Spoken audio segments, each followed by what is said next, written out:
ಪ್ರತಿ ಟನ್ ಕಬ್ಬಿಗೆ 3,300 ರೂಪಾಯಿ ನೀಡುವುದಕ್ಕೆ ಸರ್ಕಾರ ನಿರ್ಧರಿಸಿದ್ದಕ್ಕೆ ರಾಜ್ಯ ಬಿಜೆಪಿ ಅಧ್ಯಕ್ಷ ವಿಜಯೇಂದ್ರ ಸ್ವಾಗತಿಸಿದ್ದಾರೆ. ಸಿಹಿ ಹಂಚಿ ಸಂಭ್ರಮಿಸಿದ ಅವರು ಇದು ರಾಜ್ಯ ಕಬ್ಬು ಬೆಳೆಗಾರರ ಹೋರಾಟಗಾರರಿಗೆ ಸಂದ ಜಯ ಅಂತ ಹೇಳಿದ್ದಾರೆ. ಇನ್ನು ಯಡಿಯೂರಪ್ಪ ಮಗನಾಗಿ ಹೋರಾಟಕ್ಕೆ ಹೋಗಿದ್ದೆ ಅನ್ನುವ ಮೂಲಕ ಕಾಂಗ್ರೆಸ್ ನಾಯಕರ ಟೀಕೆಗೆ ತಿರುಗೇಟು ನೀಡಿದ್ದಾರೆ. ಕಾರ್ಖಾನೆಯ ಮಾಲೀಕರು 250 ರೂಪಾಯಿ ಕೊಡಬೇಕು ಅಂದರೆ 3,250, ರಾಜ್ಯ ಸರ್ಕಾರದ ಕಡೆಯಿಂದ 50 ರೂಪಾಯಿ. ಮುಖ್ಯಮಂತ್ರಿಗಳ ನೇತೃತ್ವದ ಸಭೆಯಲ್ಲಿ ಮಹತ್ತರ ತೀರ್ಮಾನ ಏನಾಗಿದೆ, ನಾನು ಸ್ವಾಗತ ಮಾಡ್ತೇನೆ.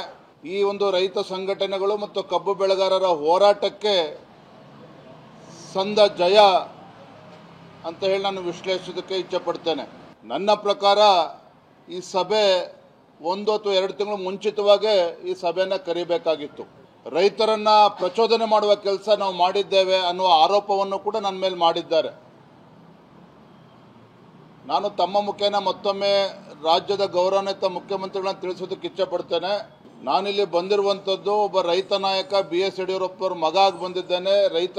ರೈತರ ಬಗ್ಗೆ ಒಂದು ಕಳಕಳಿ ಹಿಡ್ಕೊಂಡು ನಾನು ಬಂದಿದ್ದೇನೆ. ಯಾವುದೊಂದು ರಾಜಕಾರಣ ಮಾಡೋದಕ್ಕೂ ಬಂದಿಲ್ಲ.